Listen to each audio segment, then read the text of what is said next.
So it's one of the most influential climbs in the history of Yosemite. It was a visionary ascent when it was first done, and it's only really been done in one style. And I figured I should kind of take it to the next level.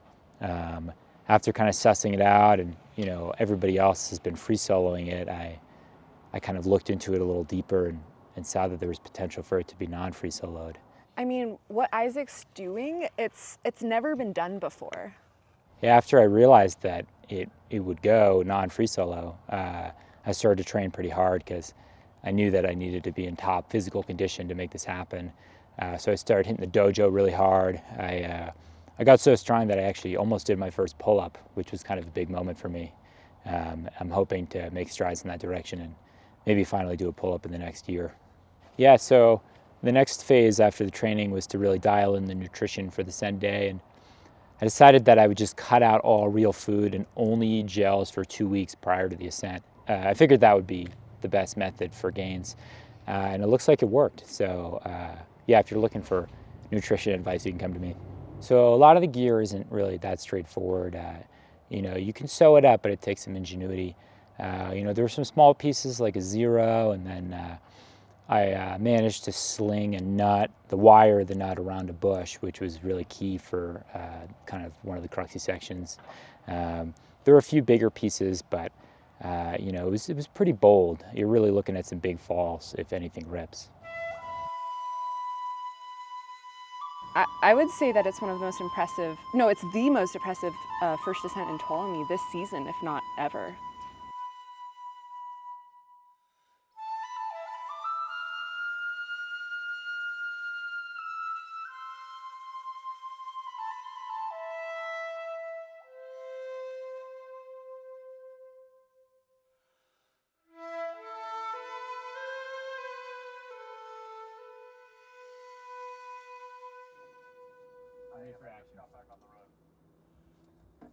So here I am pulling on.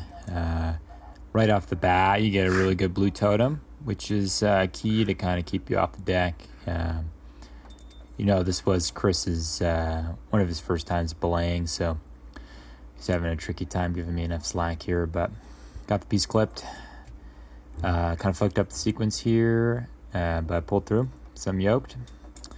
You kind of come out here, and then suddenly I felt like I was pretty far away from my last piece. So fortunately, there's bomber gold cam right here, number 2.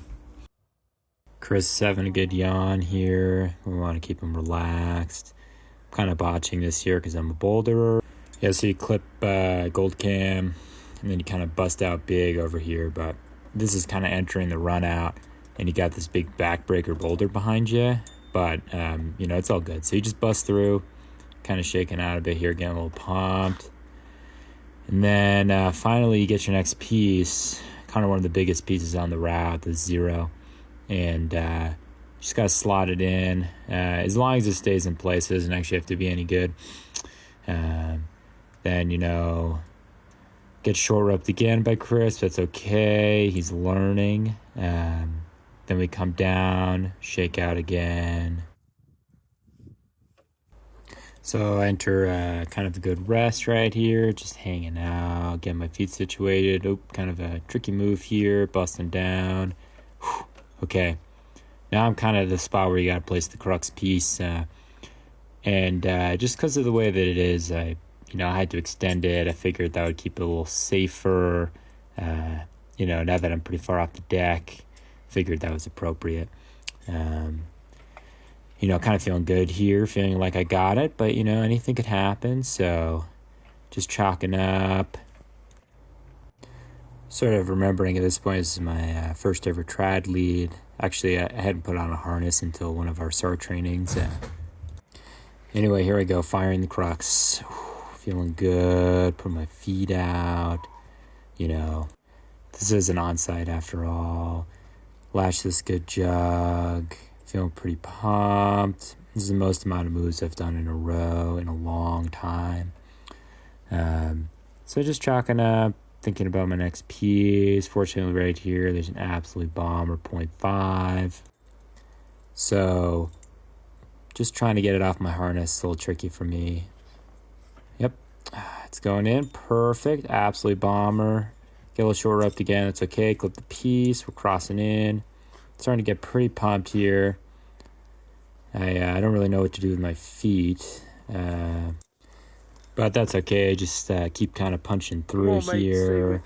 Getting a little blinded. I should have put my sunglasses on. That was a major error on my part. But at this point, I reached another good hold. At this point, I'm like totally death pumped. But fortunately, the gear's good. Like, you could really just whip all over this thing. It'd be totally fine. You can see Chris down there. He's having a good time, I think. His first belay. Takes me about 20 minutes to clip this piece. Finally do. Shaking out, and I hit my water jug, and I realized that at this point I was out of water, which is a real big deal, given it's a multi-day climb, so being out of water could be a real issue. Fortunately, I still have my Lucy light for when it gets dark. At this point, I got pretty scared. You got me, dude? So I called down to Chris, see if he had me, but I kind of forgot that he doesn't know what he's doing, so that's okay. I'll just clutch it out.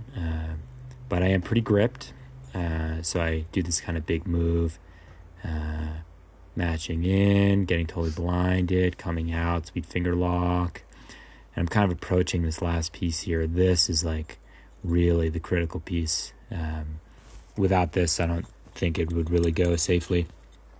So I get the nut clipped. That's kind of slung around this branch here. And then just about ready to top out the proj. Let's fucking go.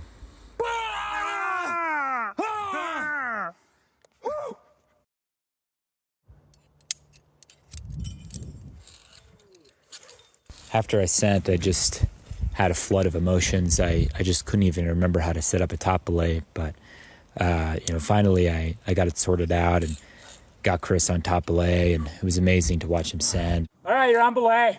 And it really just made me think about all of my failed attempts and the process to get to where I'm at now. While working the route, there were moments where the climber did not finish in good style.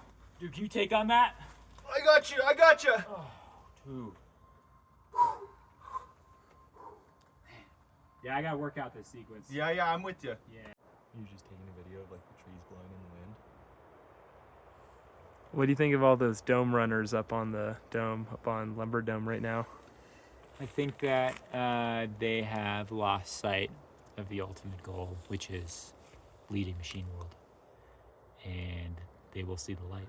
Leading it on bolts? That's probably the next phase, don't you think? Now that it's been done on gear, the next phase is to bolt it.